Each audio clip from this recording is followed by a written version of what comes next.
Halo, Assalamualaikum warahmatullahi wabarakatuh. Ketemu lagi dengan saya, Dr. Sarwo, di channel Dr. Sarwo. Oke, hari ini kita akan membahas tentang suatu masalah yang sering dihadapi orang tua, ibu-ibu terutama ya, yang anaknya sedang diare.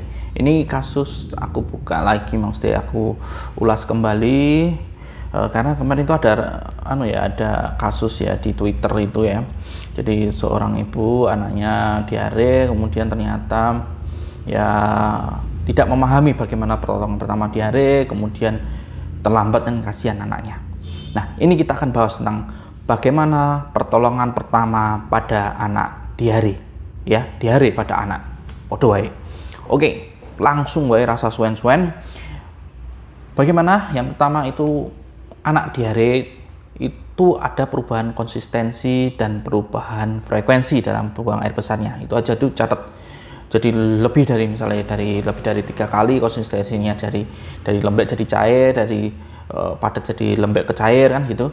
Nah, itu diare berarti.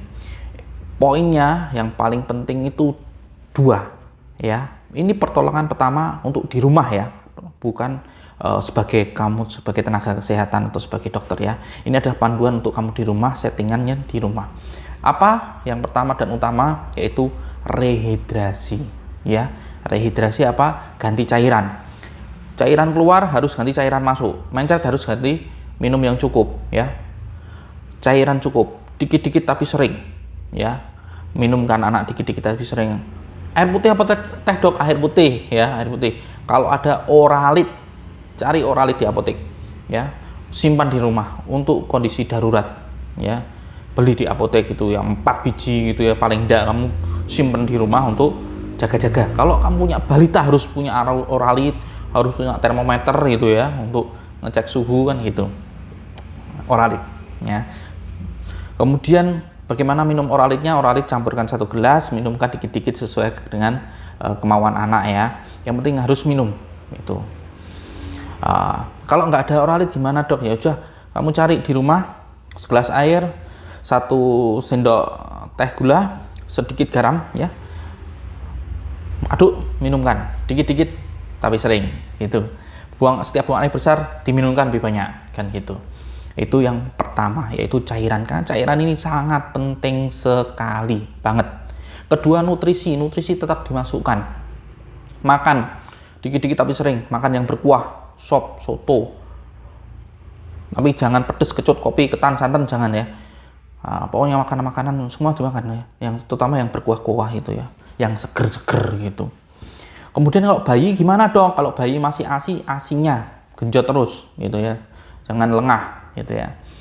Itu jadi cairan dan nutrisi ini penting, tetap harus itu. Kalau cairan dan nutrisi nggak masuk, nah ini salah satu tanda yang kamu harus awasi. Berikutnya adalah apa? Kamu harus perhatikan yang namanya tanda dehidrasi dan tanda kegawatan ya. Kalau minum nggak bisa masuk, ada kemungkinan akan jadi dehidrasi atau kurang cairan. Oke, kita bahas secara singkat wae. Apa saja tanda dehidrasi yang perlu kamu waspadai ya. Kalau diare itu kan ada tanpa dehidrasi ringan sedang, dehidrasi berat ya. Ini yang kamu perhatikan, tidak usah ribet-ribet masalah klasifikasi ya, itu nanti dokter wae yang mikir atau tenaga medis saja yang mikir untuk klasifikasi itu. Yang perlu kamu perhatikan di rumah, jika anak ya mulai lemah, gelisah ya, harus mulai hati-hati. Rewel, nah itu harus mulai hati-hati ya. Kita bahas tanda dehidrasi. Kalau yang masih ringan sedang itu mungkin masih rewel ya, terasa haus sekali ya. Kalau nggak ada dehidrasi, dia kayak biasa anak-anak normal gitu ya, mencetnya masih main, masih makan seger gitu, masih ceria, itu aman ya. Tapi kalau sudah mulai dia kehausan, rewel, harus hati-hati. Kemudian kamu perhatikan, lihatlah matanya ya. Ini kalau cekung ya, hati-hati, salah satu tanda ya dehidrasi, bisa sedang bisa berat. Kemudian ubun-ubun cekung, hati-hati ya itu.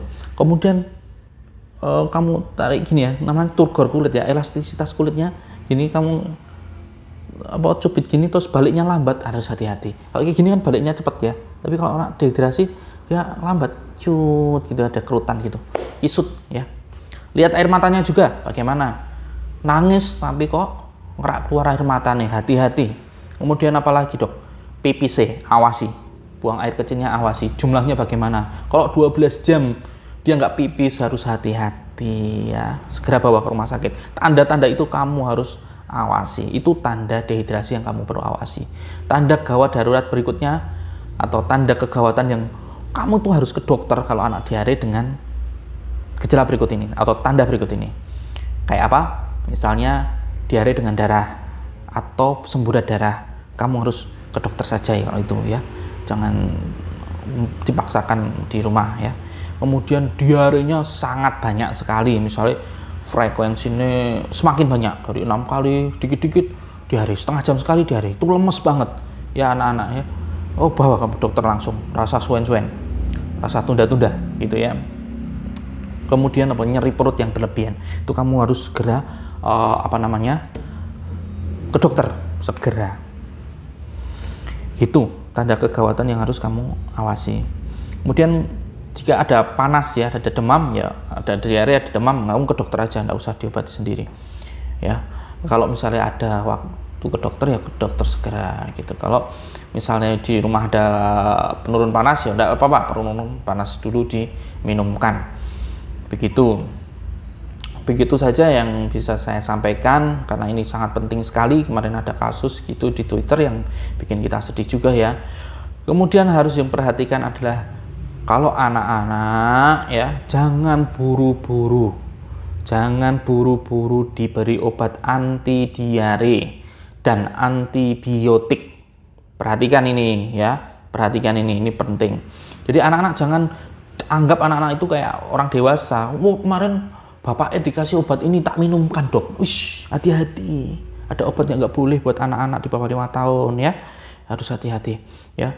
Jadi nanti malah mengganggu gerakan usus, bahaya. Sekali lagi bahaya. Harus hati-hati kalau ada kamu dikasih obat kok kamu ragu-ragu, tanya pada yang ngasih obat ya. Tanya yang ngasih obat. Anti diare jangan, antibiotik hindari, jangan tergesa-gesa. Antibiotik harus dengan pertimbangan dokter atau dengan resep dokter. Jangan sembarangan minum antibiotik. Gitu saja yang saya sampaikan, semoga ini jadi perhatian dan semoga jadi manfaat buat semuanya. Jangan lupa untuk subscribe dan bagikan konten ini ke yang membutuhkan, tetanggamu, orang tuamu, saudaramu, kakakmu, pokoknya semuanya bagikan ke WhatsApp keluarga ya, biar semua bisa mendapatkan manfaat dari konten ini. Semoga sehat selalu dan bahagia semuanya. Assalamualaikum warahmatullahi wabarakatuh.